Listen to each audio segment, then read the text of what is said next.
quando foi que surgiu as primeiras progressivas?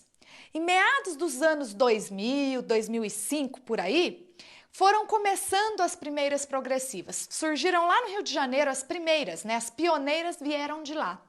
E antes, a progressiva era muito simples. A formulação, a primeira fórmula veio lá de um salão de fundo de quintal.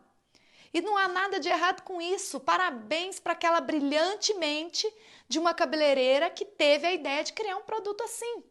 Porque ela ajudou a vida de milhares de brasileiras que não queriam ter cabelo cacheado. É claro que tudo vai sendo melhorado, otimizado, modificando, encontrando os prós e os contras, mas ela teve uma ideia brilhante, sim. E aí veja só o que acontece.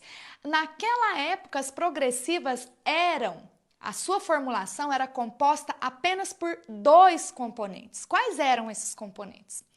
Queratina, em geral queratina em gel, associada ao formaldeído. Renata, era só isso? Era.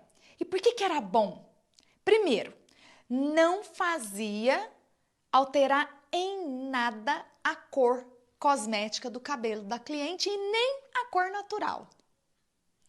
Segundo, olha o que tinha ali, queratina. Qual é a proteína principal da fibra capilar? A queratina.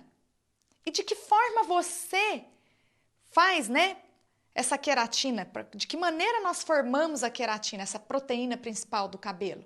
Através dos aminoácidos. De 19 variedades de aminoácidos.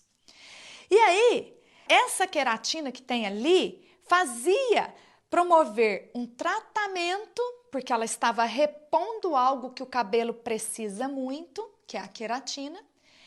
A queratina, por sua vez, deixava o cabelo reconstruído e o formol vinha e selava, conservava, blindava o fio para que esta queratina que foi depositada lá dentro, aqui, ó, no córtex, não saísse aqui das cutículas com facilidade. Porém, foi-se percebendo ao longo do tempo que quanto mais você aplicava, mais o cabelo ficava vitrificado. E dependendo da quantidade de vezes que a cliente fizesse ao ano, o cabelo chegava a partir. Imagina que você estivesse fazendo uma maçã do amor.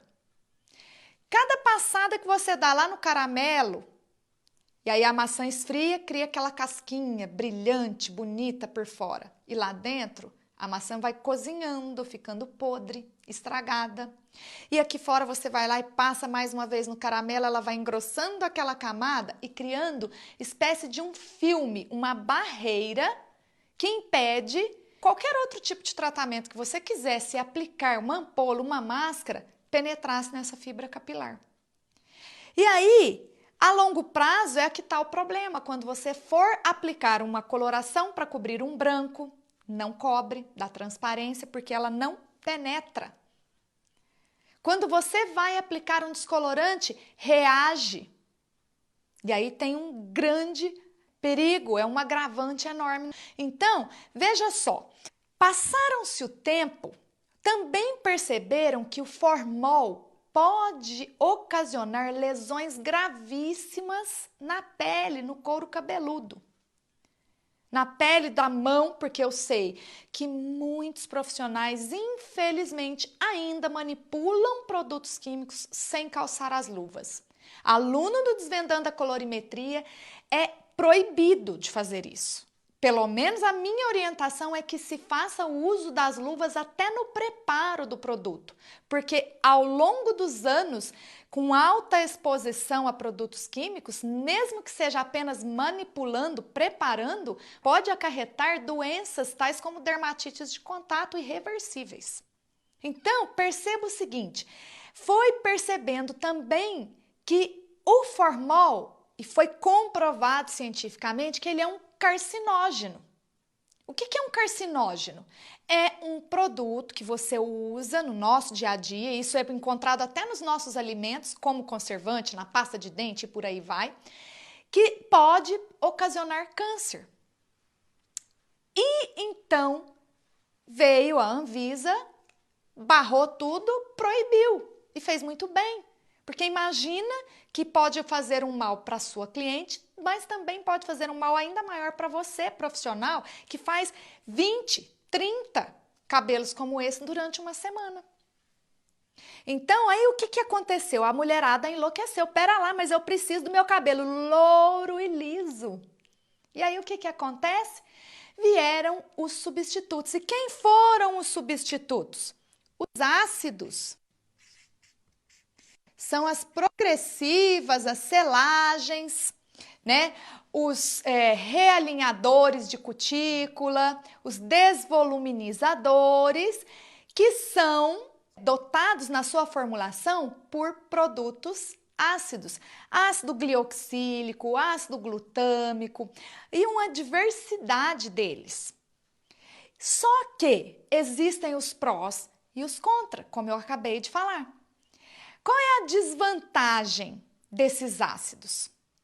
Eles são compatíveis com os descolorantes? São.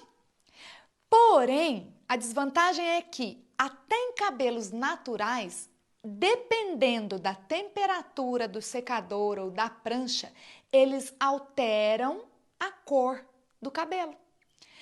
Por exemplo, uma mulher de cabelo castanho, com cor cosmética, castanho claro, número 5, pode ter uma diferença que varia de meio a 2 tons de clareamento quando o cabelo é submetido a um procedimento de escova gradativa.